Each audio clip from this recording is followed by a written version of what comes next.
single moms do use their sons as, son husbands in terms of like toys. Like when they want to watch a movie, they're hugged up with the son, or when they're doing any type of intimacy or want to, I don't want to say love bomb, or basically just get some type of affection. Emotional labor. Yeah, Yeah. they want the son to take responsibility of that.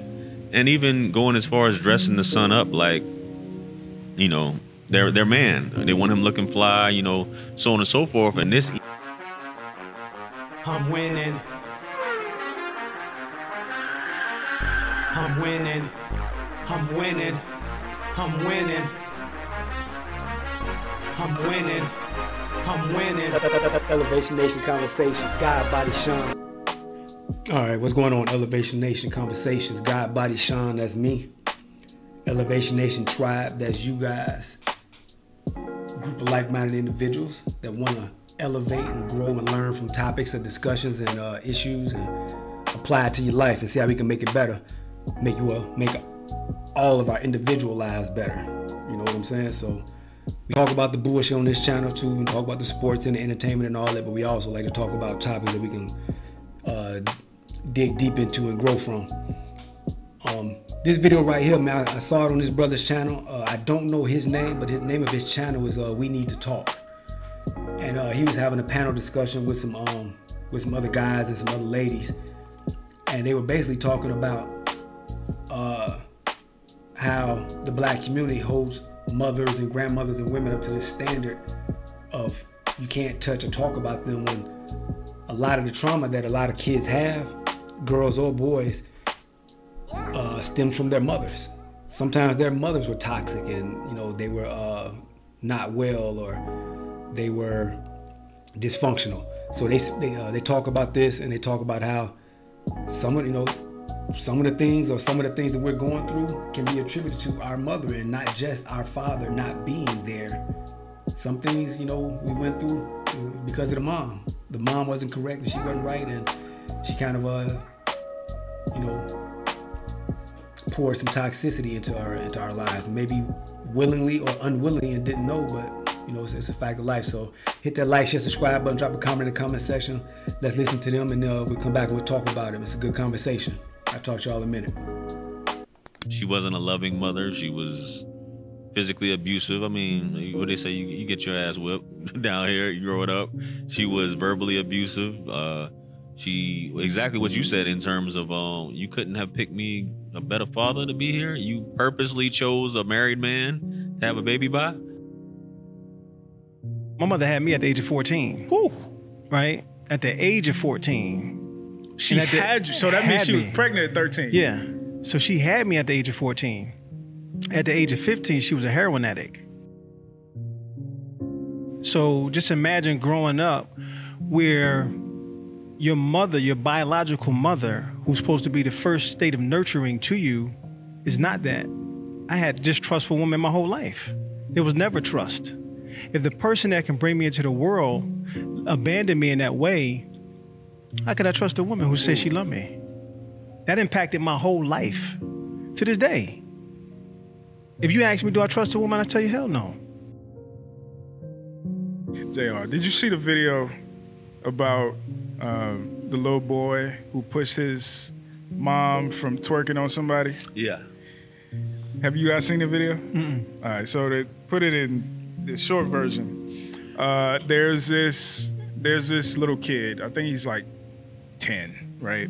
And he's famous, social media famous, because he'll be having conversations with his mom, and he's real, witty and things like that.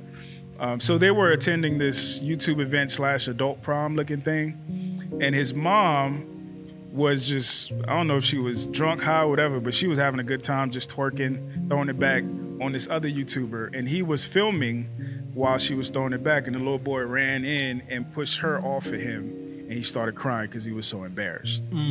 I bring that up to say, when I saw the video, I was pissed off. When I looked at the comments, motherfuckers were laughing, right? And often when we're trying to have some of these conversations, what tends to come up is, who hurt you? But your mama black. and things of the like, without understanding that a lot of men's trauma, distrust of women, disdain for women even, comes from their toxic mom.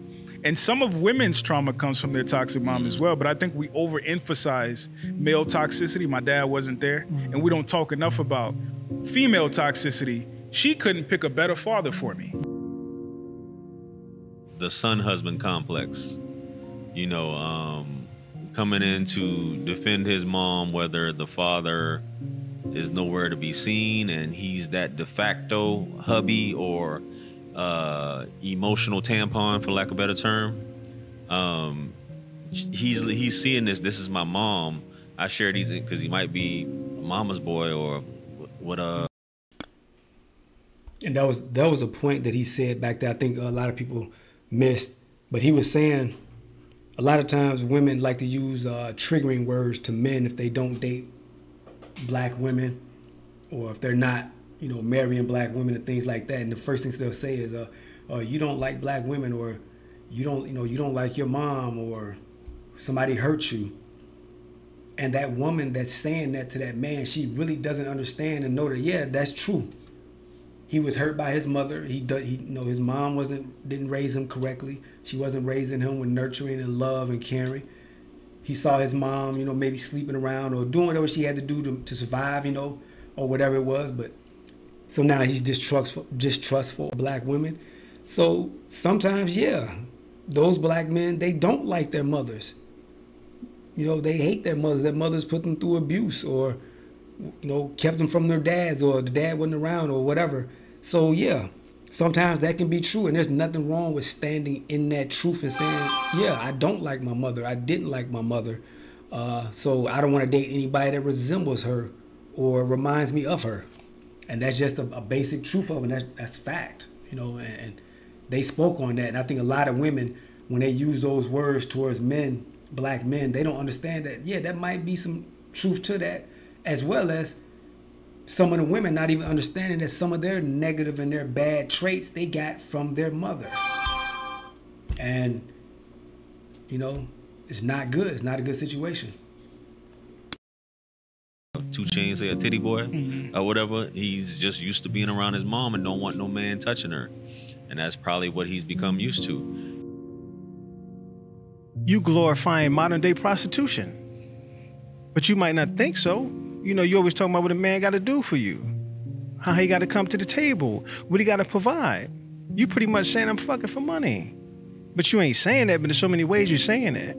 So for me, it's like, where is the real nurturing of a mother? What I see most of the time is, even with women who have children by deadbeat dads, what they want to call deadbeat dads, how much she plays a role of being more attentive to that male figure in her life, that child, that she would do than the person that she had the child with. You know, so she'll love on him, like you say, she'll jump in the bed with him, she'll show him love and affection, but she won't do that with a man that has done the providing, that has done the financial provision. You know, is more like, you know, I ain't gonna give you that time and attention, but I'm gonna give it to him. You know what I'm saying? Like, sometimes I go through that. I'm like, with my old lady, we got a little son together. I'm like, she'd say, Rock, come here. And she'd just give him all this love and attention. I'm like, but I don't get that. Some single moms do use their sons as, you know, son husbands in terms of like toys. Like when they want to watch a movie, they're hugged up with the son, or when they're doing any type of intimacy or want to, I don't want to say love bomb, or basically just get some type of affection. Emotional labor. Yeah. They want the son to take responsibility of that. And even going as far as dressing the son up like, you know, their man. They want him looking fly, you know, so on and so forth. And this even leads up to when he gets into a relationship later on in life, she wants to be the other wife. I had that conversation with my old lady. I told her, you're a reflection of your mother. She didn't like to hear it. She didn't want to hear it. Ooh. But it hurt her so much that it made her internalize it. When she had to look in the mirror and start making changes. Because when she seen her mother, she didn't like her mother. She didn't like the way her mother carried herself. You know, their relationship was rocky. So I came in to, you know, to bring a healing to the relationship But when she seen the way her mother treated her when she was growing up, they didn't have a good relationship, but she acted just like her in a lot of ways. The most egregious part wasn't even the twerking. Ironically, the most egregious part for me was when after he pushed his mom and the dude backed up, everybody started laughing. That was what was egregious, including his mom. Oh, wow. Part of the reason, like, you know, people talk about there ain't no men no more. Part of the reason is because a lot of black boys are not taught how to be men, number one. And number two, a lot of black boys are prematurely emasculated by their moms. He was essentially emotionally castrated in that moment because his pain wasn't validated. His maturity and foresight, like you put it, wasn't validated. She didn't think enough of him. She didn't respect him enough to think to conduct herself differently in his presence. So he's either gonna grow up and go one of two ways. Bitches ain't shit because my mom was one of them, or women can do no wrong. Super simping. There you go. And we don't realize that a lot of because, you know, you have this example that was captured on camera. There are a lot of boys who grew up seeing different men come in and out in the mom's bedroom. For sure. There are a lot of boys seeing how different men at the barbershop talked about their mom. Yep. About how their moms pretty much prostituted themselves in the community. Nowadays, we're talking about my mom is on OnlyFans and things like that. And we don't realize we are literally castrating these boys because in the future, they don't think they deserve any better than their moms. And this is the same reason a lot of girls end up with shitty dudes because they don't think they deserve better than their dads. My dad was literally distant, so I want a man who's emotionally distant because that's what I'm used to. For me to be the type of man that never had a mother growing up with a mother, I was always the man that was educated enough to try to save the woman, but the woman never wanted to listen. And I went through that for 20 years with my ex-wife. I was the savior, right? Because I was like, damn, I don't want that. You know what I mean? I want to trust a woman so bad. Then I'm willing to give her everything she needs, but it never played in my favor. The energy was like, I just like being what I am, and I am what I am. You met me that way, so accept me that way. But it was always like, why are you not opening up to me? Because I don't trust you. And I'm laying it out there for you, and I'm telling you why I don't trust you, because your actions show me that you don't trust you. It's kind of like what me and JR were talking about. Like on YouTube, the more substantive your content is, the harder you have to work. For sure. And as a man, especially with women, it seems that way. Like the niggas who are borrowing her car, the niggas who live at her house and don't pay rent, they don't ever get cheated on. Nah. The brother who is working a lot and because of that he can't spend as much time with the woman, that's who gets left. Yeah. And that's who has to not only pay the mortgage of the house he gets kicked out of, he has to finance her and her deadbeat boyfriend. Yeah. So like, and this is kind of what I've been saying, because men are eating this stuff. The next generation of boys are seeing this and they're like, yo, it's easier being a fuckboy. Yeah. It's easier being an ain't shit nigga. You get better treatment from women. The dude who doesn't need to drive your car, he's not attentive enough to me. He's not buying me enough gift. One girl, she was like, the dude, like he lined her house with roses and stuff like that. She looked at the man and said, well, it doesn't quite look like the TikTok videos. But your boyfriend, your ex-boyfriend who needed $20 to buy an eighth for some shit, that's who gets your undying love and affection. And my biggest thing is like, okay, we can complain about that and stuff like that. But the next generation of boys, this boy in this clip that we're talking about, they're seeing this. And they have one of three choices to make. Either I'm gonna say, fuck it, and I'm gonna be what works. Either I'm going to leave and take my resources to another community, another country, the whole nine, or I'm going to be sadomasochistic and I'm gonna resign myself to being women's tampon, women's punching bag, women's stress ball. And all the bullshit that they have, they're gonna take it out on me. And what I've been screaming is like, women, y'all gotta take this shit seriously. And you have to start telling the truth. The truth is, this man that you're naming that he's attentive and he is a provider and he's a protector and shit like that, those niggas get it the worst. And that's why, that's another way sure. the manosphere fails, because it says, oh, you just got to get your bag up and shit like that. Without mentioning, rich niggas get cheated on the most. For sure. For sure. Poor guys, oh, we gonna say he got good dick just to rationalize it, but they get undying affection and love and commitment and the whole nine. He's at home playing 2K, he don't do shit, but it makes you feel good to take care of this puppy that you have, this grown male puppy that you have.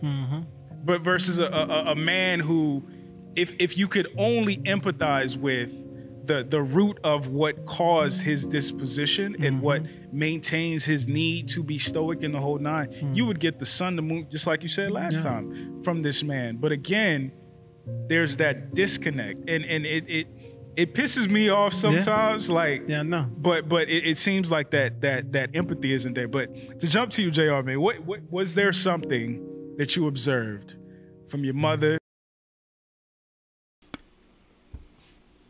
All right. We checked it out. Excellent conversation. Excellent adult conversation. Hit that like, share, subscribe button. We're dropping game over here on Elevation Nation Conversations. Not just a bunch of foolery and nonsense. But what these brothers were basically saying, they were saying how a lot of times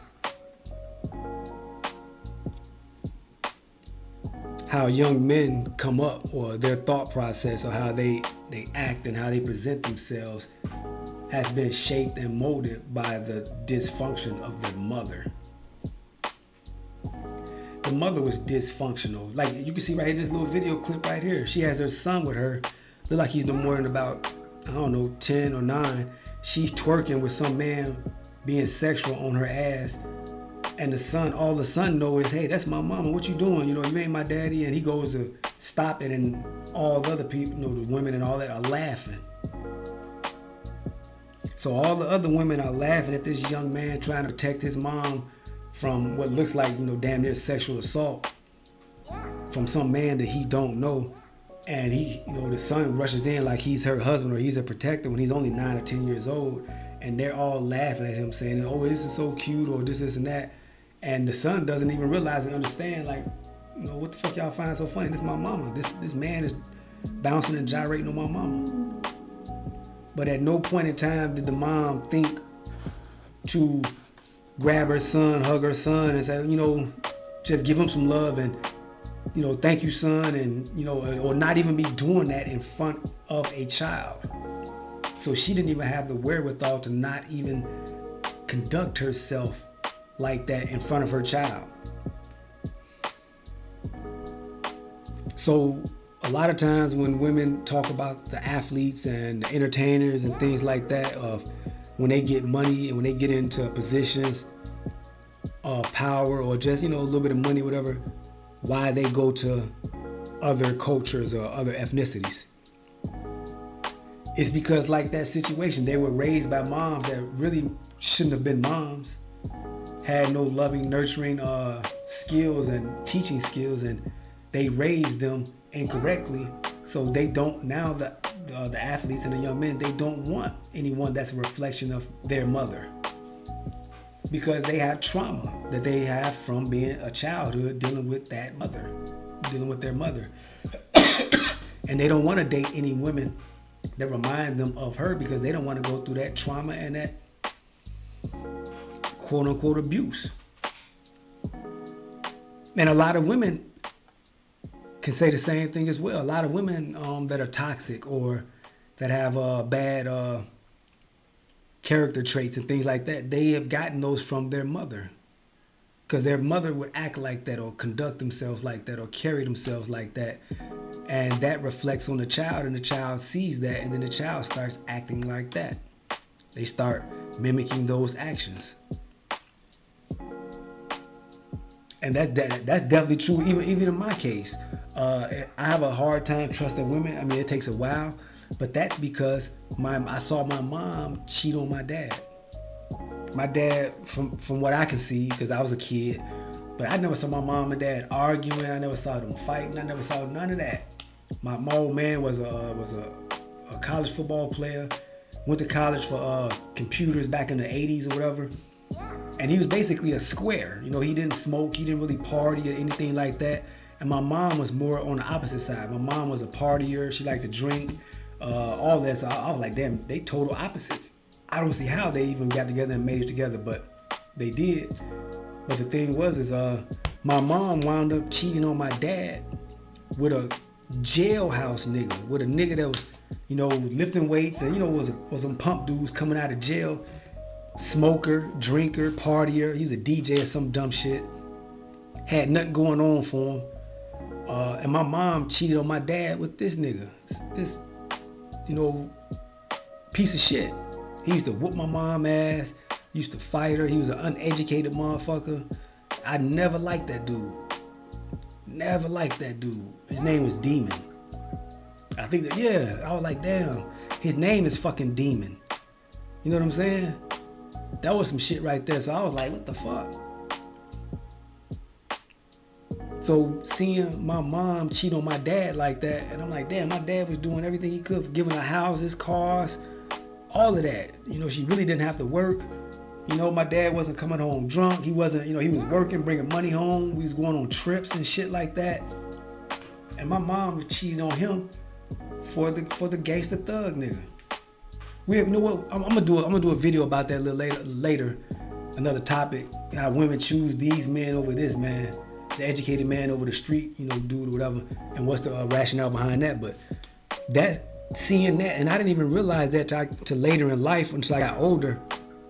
That caused a lot of, you know, issues in some of my relationships with me trusting and just things like that. Because I saw my mom cheating on my dad, and he was a good dude. And I'm like, I know I'm a good dude. I'm trying to be a good dude. I ain't no fucking angel, but I always had an issue with trust because I saw what my mom put my dad through. And that's what they're saying in this video, how a lot of trauma and issues from, you know, with young men and young women come from mothers.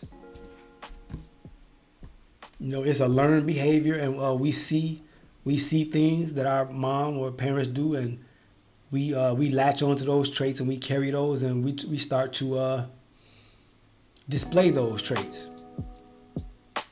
So I definitely understand what they're saying, what they're talking about in this video clip, and it's definitely true. We need to be more aware of the examples that we're setting for the children around us, and what we're doing in front of them, or, you know, our behavior in front of them, because they catch on to that and they see that and they will pick that up.